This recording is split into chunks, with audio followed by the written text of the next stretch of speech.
I'm driving again. Thank you for joining me on my drive. I've started carrying my camera in my purse so I can capture things such as this. There's a cloud chip in the sky and I'd like you to see it. Let's see if I can get it. There it is. So, as you can see, there are no other clouds in the sky. Let me roll up my windows here so you can hear me a little bit better. Alright, and that, my friends, is, I believe, a cloud chip. Because there's nothing else, and I know it's about to go behind the mountain, but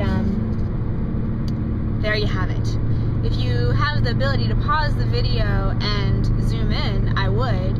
If I had my big camera right now, I would zoom in and take a photo for you because it's a pretty good one. It's a pretty obvious one. I mean, look, there's nothing else in the sky at all. Like, I don't think. No, nothing else in the sky. And so when you see a very thick, oddly shaped, solid cloud like that where there's nothing else in the sky, ordinarily, that will mean that you have some of our friends coming to say hello to you in one way or another. Another thing to talk about on this video is something I discovered this weekend while driving around with my husband through our beautiful county. I mean, look at this land. It's like amazing. Anyway, it's like fairy tale land, but the thing I want to tell you is that ordinarily when I'm in the car, women especially, and so me too up until now, are taught that it's like a bad thing to have your hair blow around in the wind, which I think is pretty silly, but you know, it's something that we learn and we roll with. And so only recently have I been like, you know what, I don't care, let me have frizzy hair. I would rather experience life, especially when it's somewhere like this where there's so much clean air because of all the trees everywhere. So I started rolling down the windows and just going with it.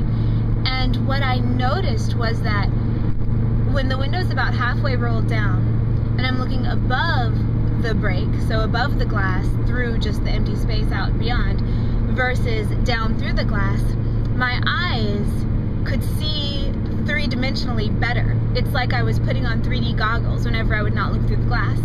There's an experiment that's been done. I know that David Wilcock talked about it in his most recent book, but it's not, he didn't do it. It was another experiment, I think not even in this country, where they put a plate of glass between some plants that they were measuring electromagnetic growth fields, their impact on each other between these two plants. And they saw that whatever energy was being transmitted between the two plants, the glass stopped. And I've wondered about that, and I've wondered about what's the difference between having panes of glass between us and sunlight, or just letting sunlight through. Because, as you know, when the sun shines on you, you feel warmer. It's not necessarily because your actual temperature is warmer. It might be because other life things are coming through. Wow, look at this ship. Sorry to digress, but let me wait till that. It is incredible. It's beautiful. And now, of course, I have you look at it when you really can't see it. If it comes again, I'll show it to you, but it's pretty darn good. Wait, here it is, I think.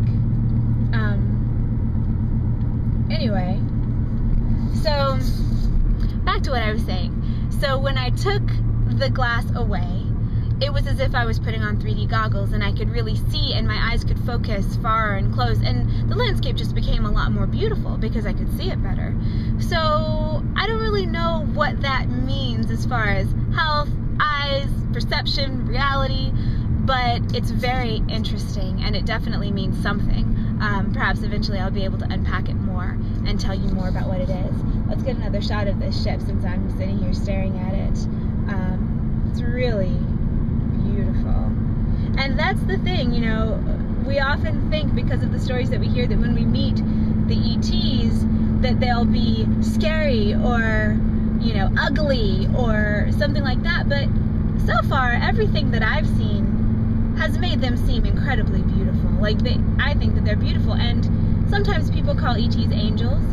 Angels and ETs aren't exactly the same. That's a whole other subject. And yeah, they're technically a form of ET because they're not from Earth, but they're a specific flavor that's not the same as like the Greys or the Reptilians or the Andromedans or Pleiadians, da-da-da-da. But anyway, I just thought I would share that with you, the things that I've been discovering. And one more shot of the ship, just so you can see. And now there's another little cloud next to it, but even still, they're it in the sky. And so, on that note, I will sign off. Have a marvelous day, and I will be talking to you some point sooner or later again. Goodbye.